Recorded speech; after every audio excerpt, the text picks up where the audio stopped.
Bonjour, dans cette vidéo, je te propose de voir 8 erreurs à ne pas faire lors d'un titrage pour l'épreuve de compétences expérimentales. Pour cela, je vais partir d'erreurs que j'ai souvent observées sur de nombreux candidats. La première, utiliser une pipette pour remplir la burette graduée de 25 ml. L'erreur vient du fait que souvent dans le protocole, il est énoncé remplir la burette avec 25 ml de solution titrante.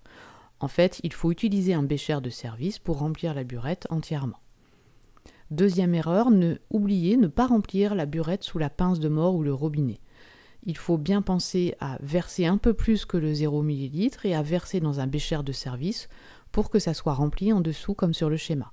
Il faut aussi penser à éventuellement chasser les bulles d'air qui se seraient produites lors du remplissage.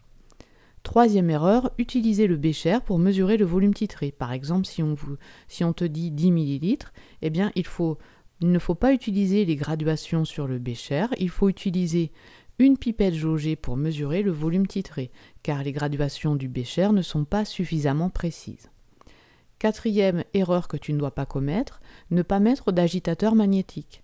Il faut penser à placer un agitateur magnétique et un aimant. Cinquième erreur lors d'un titrage avec suivi colorimétrique, mettre l'indicateur coloré dans la burette. Non, tu dois mettre l'indicateur coloré dans le bécher, et donc dans la solution titrée.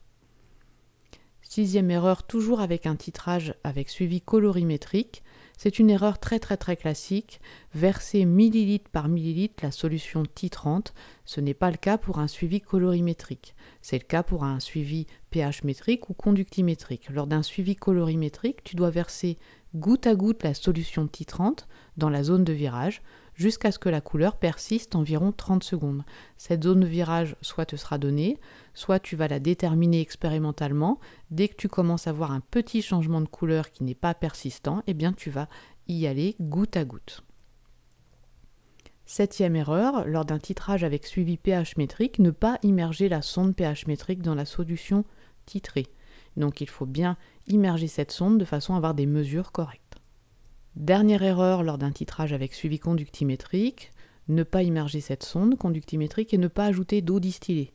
En effet, donc il faut bien sûr immerger la sonde comme le titrage pH métrique, mais il faut également ajouter de l'eau distillée dans le bécher de façon à négliger l'effet de dilution. Cette eau distillée, tu ne la mesures pas avec un volume précis, tu mets environ 100 à 150 ml d'eau distillée. Voilà, j'espère que cette vidéo te servira pour ton épreuve.